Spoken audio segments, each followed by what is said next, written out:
Thank you for joining me today on the Financial Planner Life podcast. It's me, Charlie Scott, and to those of you listening, you might not know my voice, but I am new here, just hosting, wanting to talk about all the important things relating to sustainable investing. I've got Yan Swiderski with me today from the Global Returns Project to tell you everything about what they're doing, and it's amazing. I'm so excited to have you on here. So Yan, I guess, firstly, tell me a bit about yourself and how you came to be part of the Global Returns Project. Sure. Hi, Charlie. Nice to talk to you, and it's great to be here today. Thank you very much for asking me. So I suppose my background is finance. I used to be a fund manager for a long time, and I retired from that to run an organic farm. And I've always been very interested in the environment and natural systems, and from my financial background, also what's going on in the world. And that inevitably sort of led me to getting quite concerned about environmental degradation, climate change in particular, but also other earth systems which interact with climate and are our natural life support systems. And I just thought, well, this is actually getting quite bad and we need to do something about it. And it seems that governments, for a whole variety of reasons we can talk about, are not doing enough. So I just can't stand by and do nothing. And I was sort of writing a kind of, I suppose, a newsletter to a series of friends. I had about 120 people on my mailing list about environmental topics which were of interest to me. And one of my friends, Jasper, who's now a trustee of the Global Returns Project and is one of the executives involved in running it, said to me, well, you keep sending me all this really terrifying stuff. What are we actually going to do about it? Which I thought was a really good challenge. And here we are today. So we set it up about 3 years ago, but quite a lot of the time has been spent on doing research, both climate research and behavioral research, and putting together a really good team of advisors and a lot of the background work. And I suppose we ran a pilot project which gave us good encouragement about that we should go ahead, and we sort of launched our, if you like, our main concept of symbiotic wealth management or symbiotic investment in autumn of last year. Yeah, I love that term, symbiotic wealth management. As someone I actually studied sustainable development and a little bit of zoology once upon a time, and to have symbiotic, a biosciences term in many ways that I've always known it, to meet up with wealth management. And it is a mutually beneficial relationship, the symbiotic wealth management. So dive into that in a bit more detail then. Well,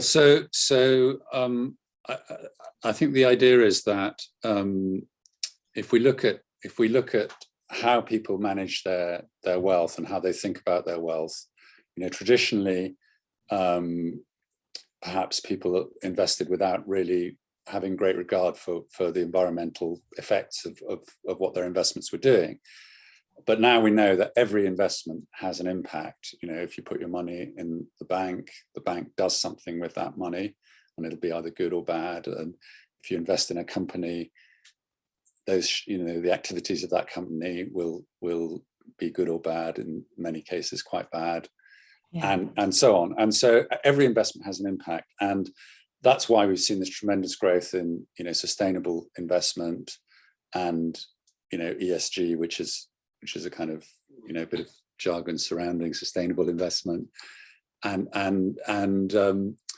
the idea is that there is a step beyond that, which we call regenerative investments, which are the activities of not-for-profit organizations. And the thing is that there aren't market solutions for a lot of these problems. So market mechanisms can only take you so far, but there are a whole range of problems which markets cannot address. So they can't, for example, sue polluters. There's no effective market mechanism for protecting some of the fragile ecosystems which are important carbon sinks. There are no real market mechanisms for getting renewable energy to the poorest people who live today without energy, and there are 1 billion people on the planet who live without access to power.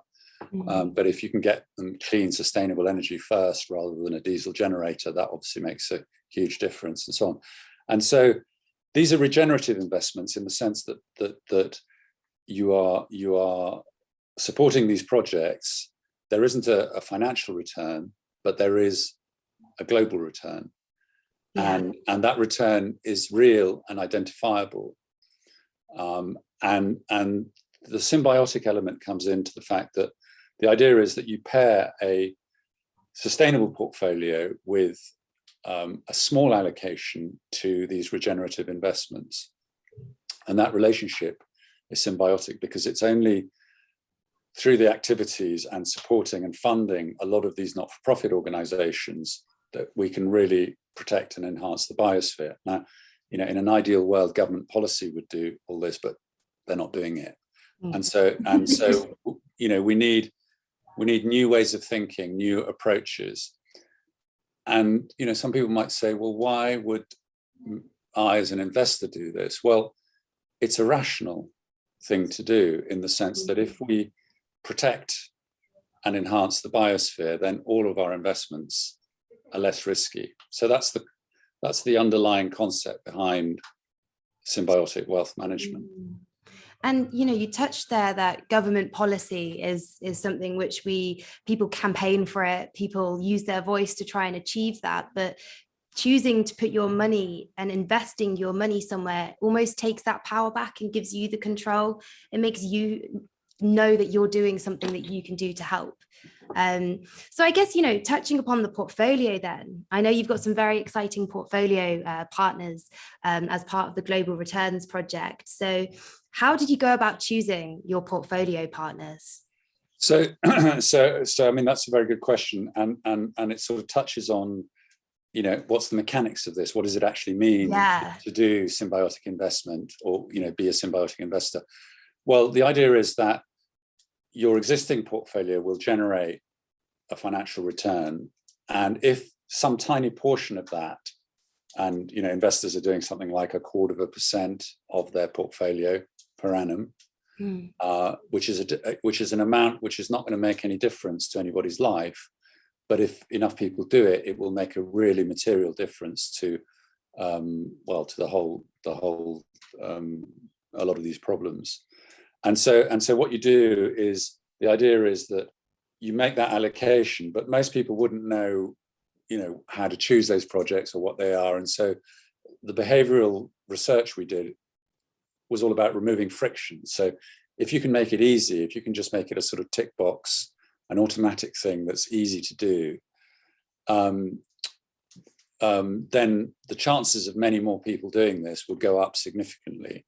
And so what we've done is we've put together a process for identifying and researching some of the best climate not-for-profits. And then we manage that portfolio, so that group of not-for-profits, with a sort of fund management mindset. And what I mean by that is that we monitor what they're doing and we report on it. And so what we do is we find organizations which are working on some of the critical problems, and we obviously they need to be well run, properly governed, effective organizations. But then after that we look at various scoring metrics to decide how do we know that this one is better than that one at doing rainforest protection, for example. Well, so what we do is we look at their impact. So how much CO2 are they actually sequestering or reverting? We look at their scalability. Can this be scaled up, and do they have the ambition and the capability to increase their activities if they get more funding? We look at their networks. So how well they cooperate with either indigenous communities or government networks or alliances with other organizations. And then we look at co-benefits, which are desirable outcomes which may not be the primary purpose for that organization, but which are good things which will flow from what they're doing. And so looking at those 4 factors, we give each of them a score, and only the highest scoring organizations will get into our portfolio. There's a sort of cutoff, and also it's a small but growing number. And then the other thing we do is we look at the diversity of the portfolio. So what we've done is we've said, okay, so what are all the possible things that not-for-profit organizations could do with regard to climate and nature? Because I mean, nature, it's an interrelated They're so intertwined, problem. aren't they? You can't escape that. It's an interrelated problem, as you say. They're completely intertwined. And so we say, okay, you know, what are all the possible things that not-for-profit organizations can do? So what is our total opportunity set, if you like? And then we give the portfolio diversity score. So what we say is, how many of those possible activities are currently in the portfolio? And at the moment, that is around 65% of all the activities that we've identified. And that's the diversity score. And at the end, that produces like a figure which we call the global returns rate. And that's just like our shorthand way of saying, you know, there is a methodical process. It's applied consistently across organizations. We do it every 6 months. And this is our number to summarize the output from that process. And obviously we publish an impact report with you know, a lot more detail than what I've just explained. So that is how the portfolio is, if you like, you know, put together and how it functions. How it functions. Yeah. And I think being able to produce a global returns rate as well, it shows people what that contribution, what the difference is that they've made by giving that contribution. And to be able to see these not-for-profits go from success to success and growing what they're doing, and all it's taken is, you know, if it was just a tick of a box from someone in a fund management office making, okay, yeah, we'll give it to the Global Returns Project, to then know that somewhere there's a rainforest that's being protected with a huge, very core function in protecting the biodiversity there, but it took, you know, 0.25%, which is amazing, in my opinion. And so you said that it's a small number. So how long does it take to get a portfolio partner on board, that process? Well, I mean, it takes, sometimes it's quicker, sometimes it's slower. I mean, we only have 6 organizations in the portfolio at the moment, and over time that will grow as our activities grow. But I mean, it takes a number of months, because we obviously need to do our research. They need to be happy that you know, they're going to be happy to work with us and give us the reporting that we need. We have to sign a grant agreement with them to make sure that the money gets applied in the way that donors, you know, expect it to. And there's also a lot of research. I mean, there are lots of organizations we've looked at. I mean, I think we've looked at over 150 organizations now. Wow. So it's hard to say exactly how long it takes, but I suppose the objectives of the portfolio are to tackle what we call the fundamental UN Sustainable Development Goals. So you know, a lot of people are familiar with the framework of the UN Sustainable Development Goals, and there's, you know, there's a whole series of them. There are, I think, 17 altogether. Yeah. And there's a guy called Johan Rockstrom, who's an Earth system scientist, and when he was at the Stockholm Resilience Center, they came up with this hierarchy, because what he said was, people treat the sustainable goals like a smorgasbord. They just pick and choose the ones they like. Yeah, the ones that seem to your appeal. Exactly, and the thing is that you can't really do that, is what he said, because he said there are 4 fundamental ones, which are the environmental sustainable development goals, which are clean water and sanitation, climate action, life underwater, and life on land. And you know, his comment during this conference was, if you can't achieve those 4 goals, then all of the others become unachievable or extremely hard to achieve. And that's why we think of them as the fundamental SDGs.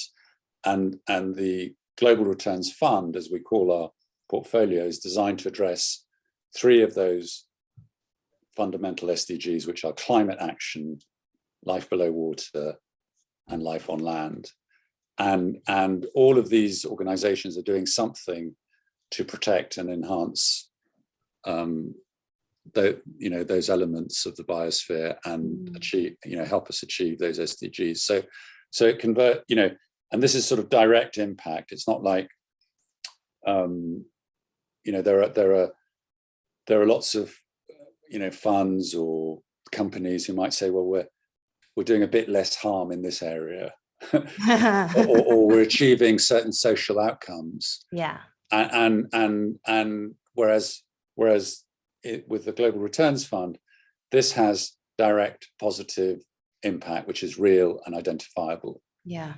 And those, climate action and life below water and life on land, without any of that, nothing else would be possible. Investing your money elsewhere wouldn't be sustainable, because we've got such a short crunch time with climate that it needs to be, the spotlight needs to be on climate right now. It needs to be on biodiversity, because the long-term gains of other investments are definitely going to be impacted as we move forward with this. Absolutely. And so from that point of view,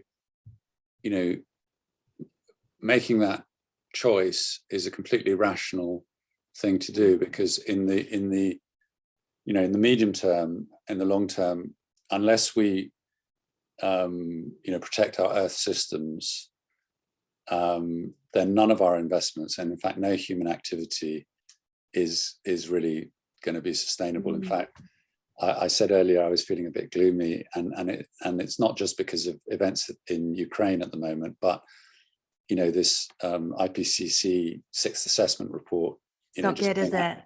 Just came out yesterday, and there was a phrase in there which really stuck in my mind, which is that the scientific evidence is unequivocal. Any further delay will miss a brief opportunity to secure a livable future. I mean, I'm paraphrasing, but that's approximately what they said, and these are the world's top scientists telling us this. So our view is that there are lots of people out there who would like greater agency in this and be able to say, well, what can I actually do? And we think that becoming a symbiotic investor, making that small allocation to the Global Returns Fund, would be something which a lot of people would happily do if they knew about it. Yeah, absolutely. So that's why we're here, trying to get the word out. Definitely, and getting the word out as well, particularly to the community of the Financial Planner Life podcast. These people meet with clients on a daily basis, discuss what their goals are, and particularly as financial advice is going to change over the next few generations coming through. And I know particularly for people from my generation, putting your money into somewhere where they know where it's going, they know the impact it's having, is becoming a lot more popular. And obviously ESG and sustainable investment gets thrown around a lot, but the fact that you so thoroughly vet what your portfolio involves, and it's so quantifiable, the benefits they can have with these NGOs, it's almost like a no-brainer, isn't it? Like, you can just say, yes, take my money, because it's going to go somewhere well, and the returns are going to be far greater than what money can give.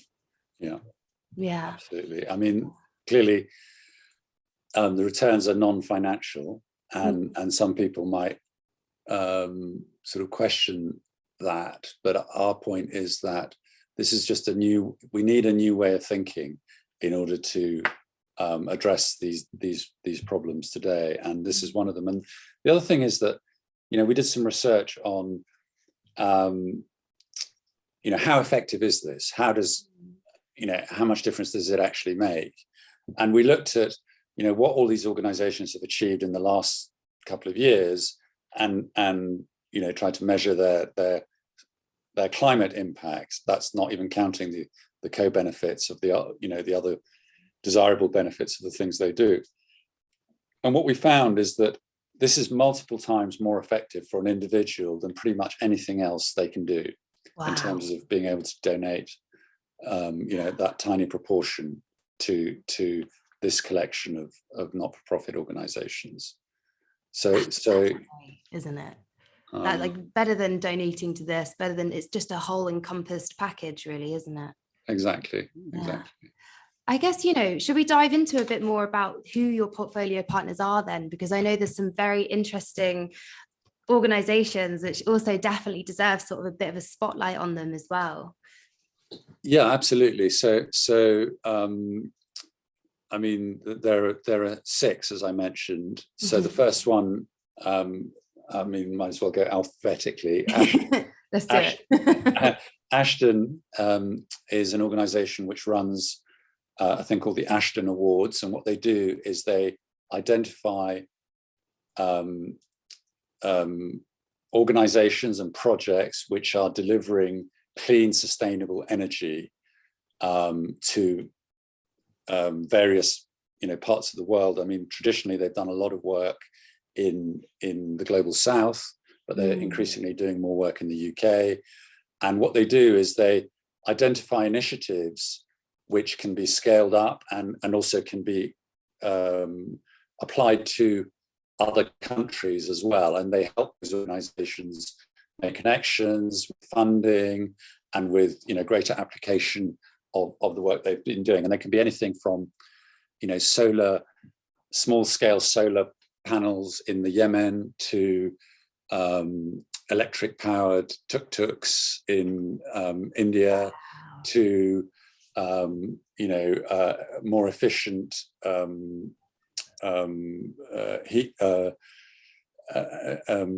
food management, so that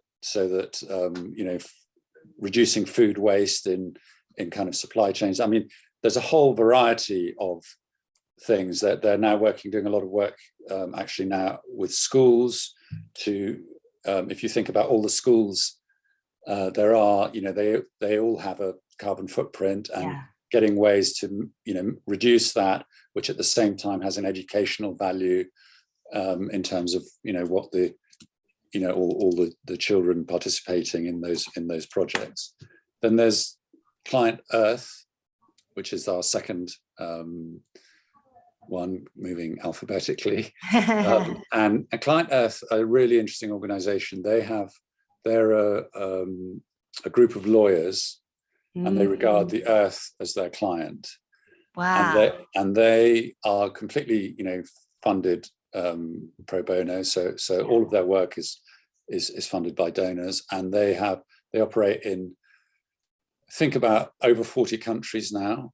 And they've done some major, they've had some major achievements. So for instance, the reason we have an ultra low emission zone in London is because they successfully sued the UK government 3 times for not implementing their own anti-pollution laws.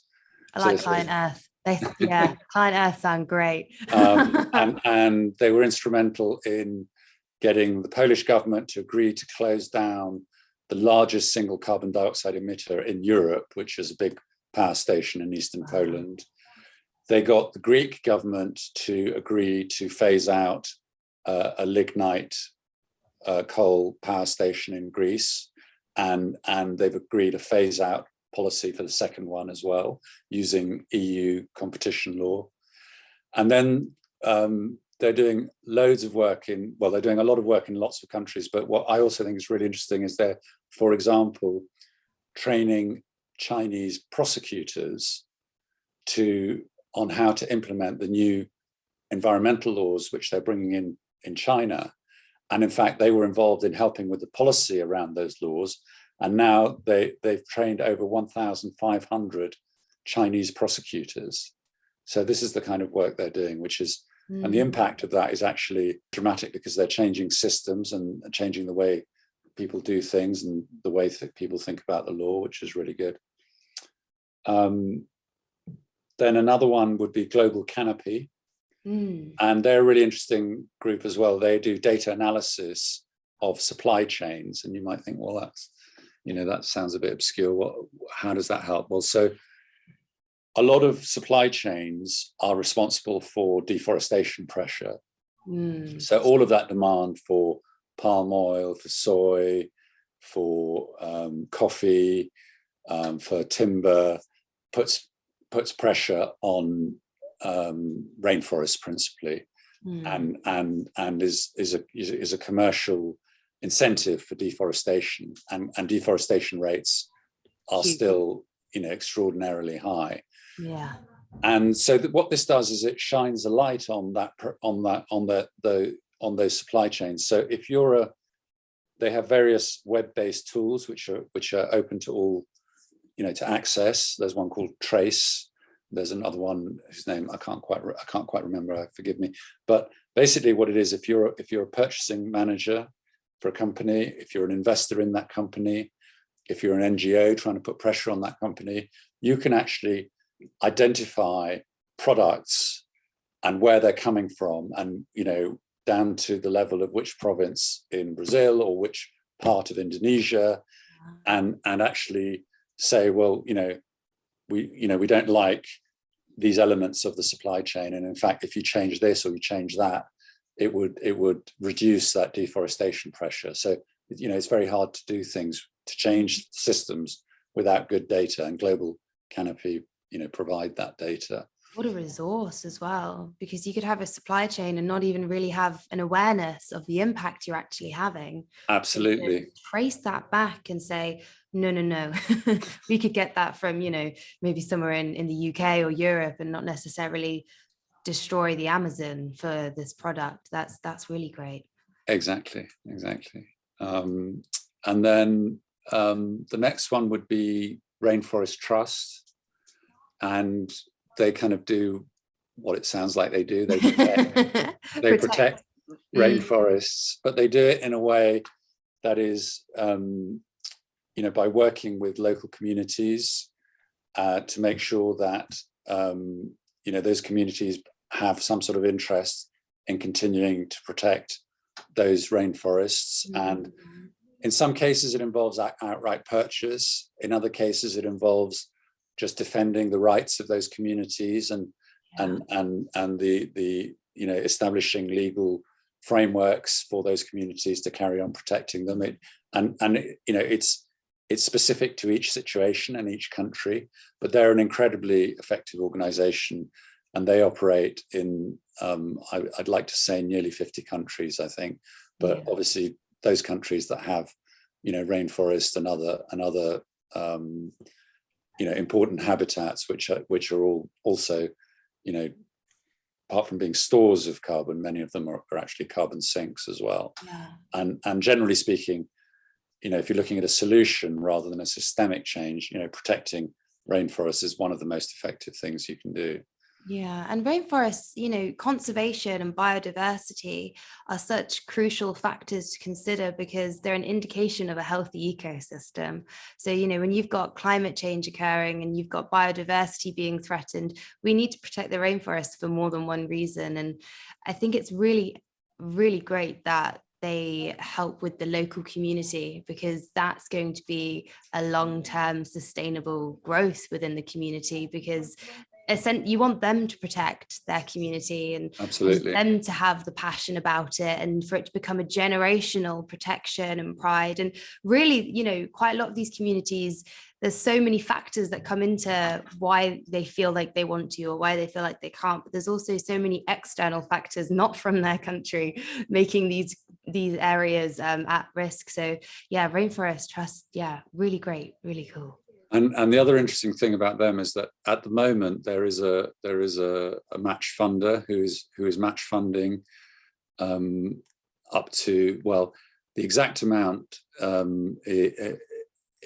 remaining I'm not clear about, but when we last looked at it, there was about $40 million worth of match funding still available. Wow. So it certainly still applies. So to the extent anyone makes a contribution to them, it gets match funded. So that makes that obviously doubly effective.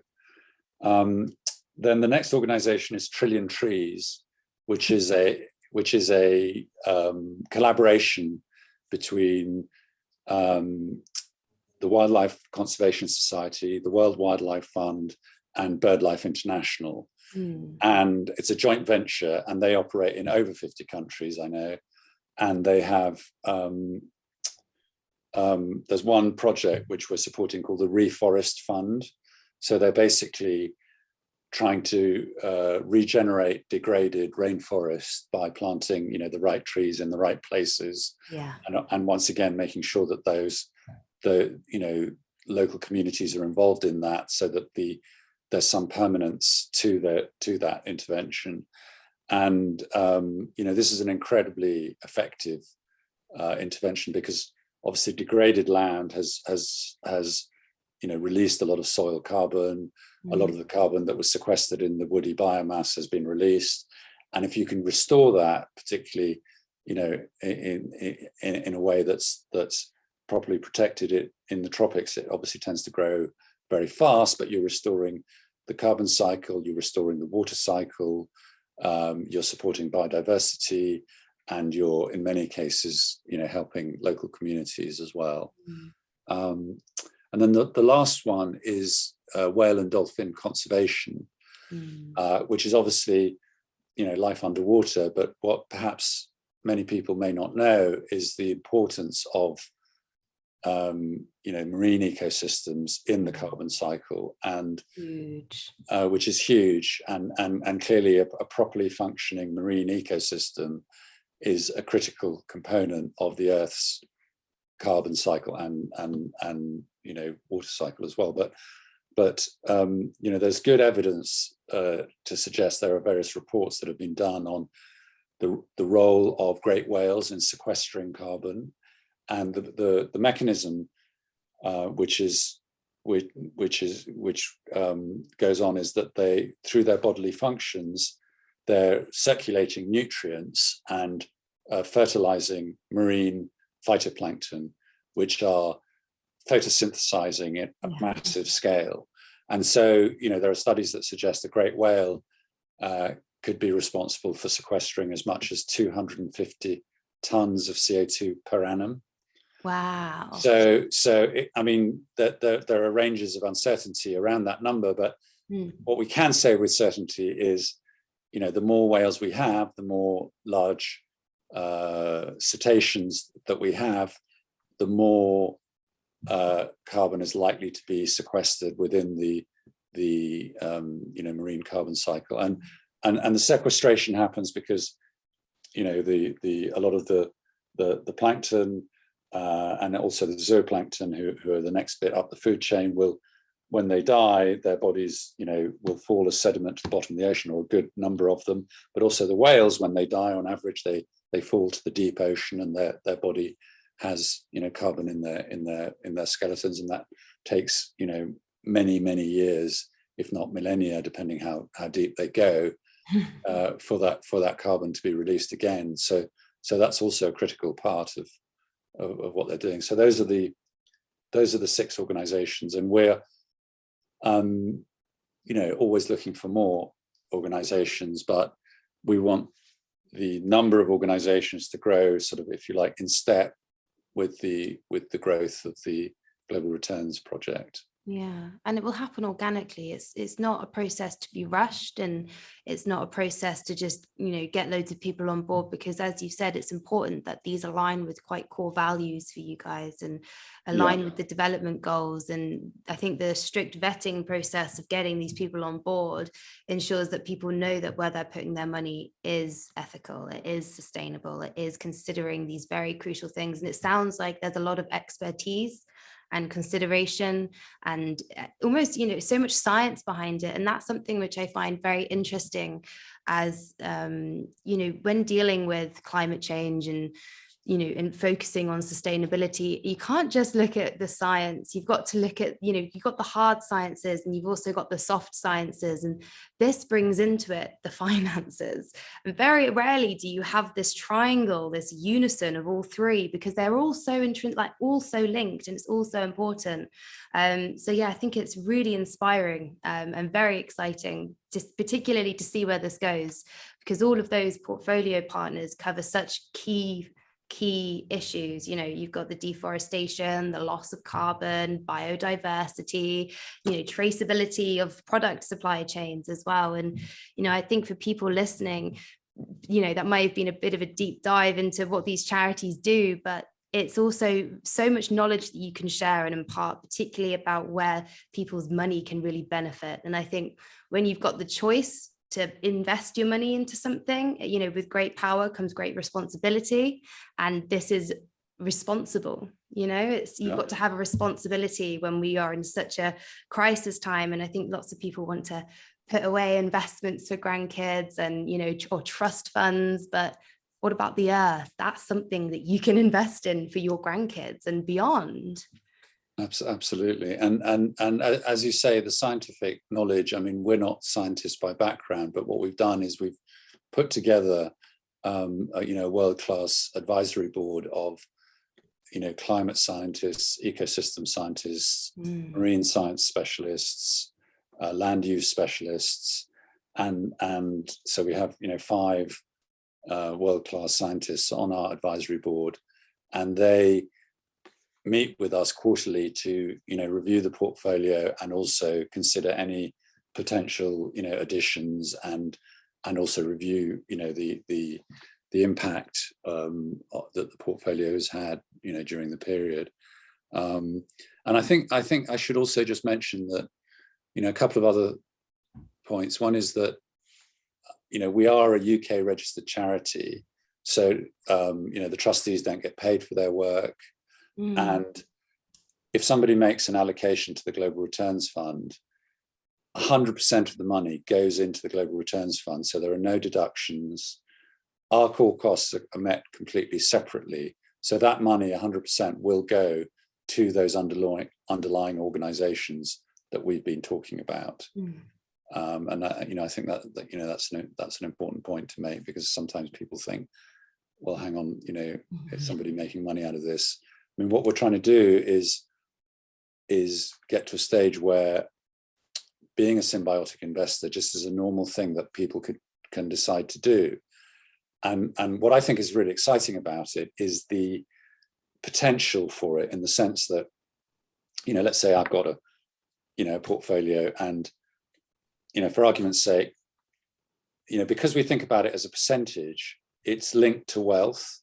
And if it was, say, 0.25% that people decide to do every year, the percentage is the same to everyone. So if you've only got, £4,000, that's £10 a year. But if you've got £4 million, that's 10,000 a year. But the percentage is the same. And the interesting thing about it is, if you think about global private client wealth, so the amount of money that individuals control. So this is money that's not in sovereign wealth funds, it's not in insurance companies, it's not in defined benefit pension plans, it's not in corporate investments, it belongs to individual people. It's around $150 trillion. Which is a trillion. Yeah, roughly. I mean, it's hard to, it's between 140 and 160. We think it's around 150 trillion. And, we've done quite a lot of research to sort of get to that number. And if you think, okay, well, so if everyone did this, 0.25% would be 350 billion a year. Now, obviously, I hear people think not everyone is going to do this. But let's say only 3 in 100 people do this, right? That would still be over 10.5 billion a year going into these projects, and that would move the dial. And a lot of the time we're overwhelmed by the scale of these problems, but this is actually something which gives people agency. They can just do this, and they know that they're having real impact, and it doesn't take many other people to do the same thing, and it will have significant impact over time. And that's what's exciting about it. So and in terms of how it happens, how does it actually get implemented? Well, there are various ways. It just depends on the individual and the organization. I mean, people can go straight to our website, which is globalreturnsproject.earth, and just look at the allocate page and make an allocation, and just decide what's the appropriate amount in the context of their investments. But what we're trying to do is we're trying to get financial advisors and financial planners and fund managers to actually embed this in their process. I think, when talking to you then, you said you want symbiotic wealth management to become the normal, what people do. And it's sticking in my head when you said ticking that box. I'm thinking of things you tick a box for. Gift aid, for example. We all just tick a box for it. Or, you tick a box to be an organ donor or not. But these are, can make a huge difference. And if this was something which came down to just tick a box, but you can say, 3 out of 100 people putting in 0.25% is equal to $10 billion, which you can then divvy up amongst these portfolio partners, is a huge impact. Like, that's really, really, really huge. So yeah, it's just so exciting. I'm almost a bit speechless about how this idea has come to fruition. And if anything, I think it's really commendable that there's this forward thinking in how to do this within the wealth management space, and how to, it's hard to feel like you can make a difference when it comes to climate change. And everyone talks about the anxiety that you can have about it. What can I actually do? Okay, you can recycle, you can have a reusable water bottle, you can, switch the kettle off at night like my mum does. But to be able to make the difference here and it goes straight to the source, straight to the companies that really, the charities that make a difference. It's just very exciting as to where you can be in like 5 to 10 years. And where do you guys see yourself in 5 to 10 years then? So I think what we'd like to see is that if somebody says, regenerative investments or symbiotic investments, or symbiotic wealth management, everyone would know what that is. So that it's just that, and obviously people can choose to do it or not do it, but people would understand immediately, oh, that's when you're pairing your sustainable portfolio with a regenerative portfolio and making it a regular allocation. And then, we'd like to see people adopting this across many different financial organizations, so that, if you're on a website and you interact with your portfolio just through electronically, there might be a tick the box option, and it's just a default thing which just happens automatically once you've made that choice. Or if you have a private banker and you're discussing your ESG or sustainability preferences, they would say, oh, well, do you want to allocate to the Global Returns Fund? And they would just do that. And it may not be our product, it may be somebody else's. It could be a different process, because other people might have different ideas about what the most effective organizations are. That's fine, because so long as more people are doing things like this, then it will have a systemic effect. And so we think that eventually we could get to a stage where the amount being raised for this kind of project is 10 billion a year. Why not? That should be eminently doable. Yeah, definitely so. And I think, particularly talking to financial advisors, it's just about initiating that conversation with clients then, isn't it? Obviously, the people listening, we might have financial advisors listening or power planners, and everybody has the agency to bring this up. Everybody, as we head closer towards 2050, and to people listening, if you aren't aware of the Paris climate agreement, by 2050 a lot of us will have to be at net zero, and every business is going to have to start thinking about what they can do to make a difference. And this is something you can do, isn't it? This is something you can implement in your business to ensure you're meeting those targets. Absolutely. And so, in terms of how this, how we're going about this to help businesses. So we're talking to financial advisors, and what we want them to do is endorse the Global Returns Project, say, we think this is a good idea, and talk to their clients about it, introduce it to them, refer them to our website, or go further, incorporate it into their normal, financial planning, put it on their platform.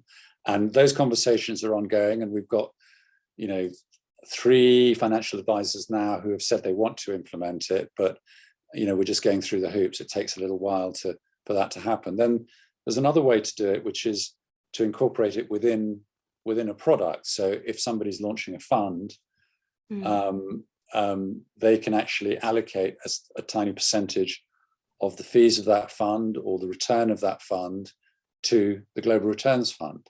And that immediately enhances the direct impact of that fund, ideally aligned with the overall objectives of the fund anyway.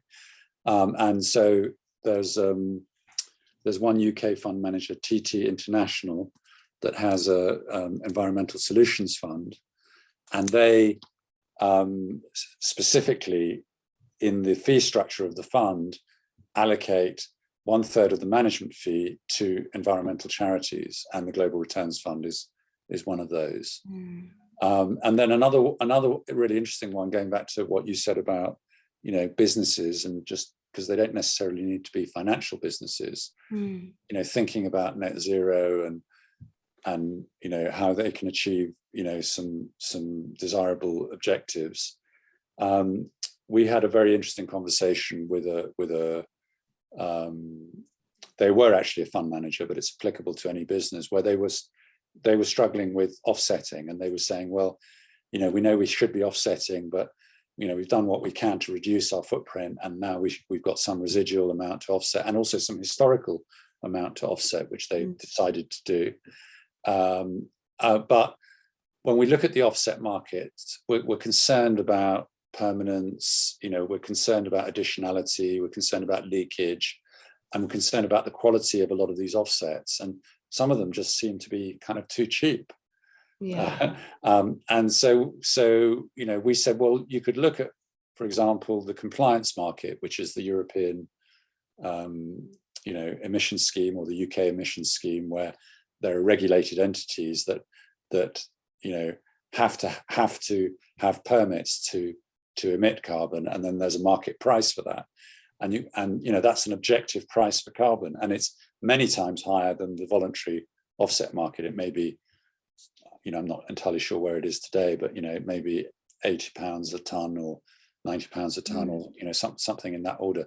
So we said to them, well, what you could do is you could do your cheap offsets, which you're not sure about. You could look at the emissions trading price, which is, you know, in some cases 10 times that, and the difference in price, you could just allocate it to the Global Returns Fund as a way of having much more direct systemic impact, looking at some of the causes. And anyway, they went off and thought about this and came back and said, actually, you know what, we're just going to put the whole lot into the Global Returns Fund, because we think that's much more effective. And so that's another application, which has that, you know, that they're not a company that has the resources to do all the analysis that we've been doing, but they're very confident in our process, and said, okay, well, that's great, do, you know, go ahead, we'll just delegate it to you. Yeah. But there are lots of different ways this can be applied.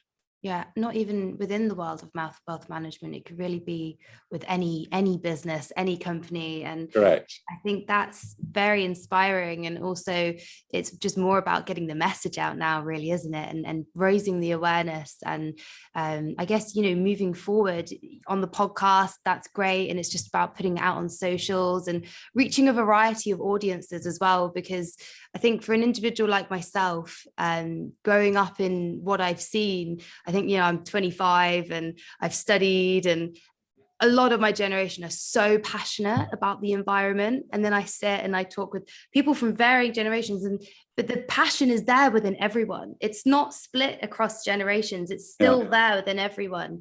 And that means that this can really reach so many people. It's going to resonate with so many people. And that's definitely the direction that this will be heading. I believe it. I don't think it can't not really. Yeah, absolutely. I mean, we're excited. I mean, it's you know, the thing is, unfortunately, it takes time to get people to do things and change their systems. But in the meantime, anyone who feels inspired can literally just go to our website and participate. There's nothing to stop you doing it right now. Absolutely, for sure. Well, I think, you know, Yan, we're coming towards the end of this episode on the Financial Planner Life podcast, and I'm leaving feeling very inspired. I'm leaving feeling like I need to go figure out how to put my money into the Global Returns Project, because you guys have so clearly vetted and so clearly thought this out, put so much science and experience into this, that looking forward, I see success. And I think that success is not the usual success that people get when investing their money, of reaping the rewards of wealth, but the earth being healthy is so much more rewarding in that respect. So yeah, thank you so much for your time. Thank you. No, it's been a Much. pleasure. It's been great talking to you, and thanks for having me on the podcast. Very welcome. And look forward to hearing it. Yeah, absolutely. And I look forward to hearing all the success and seeing where you guys grow. I can't wait to watch it. Thank you.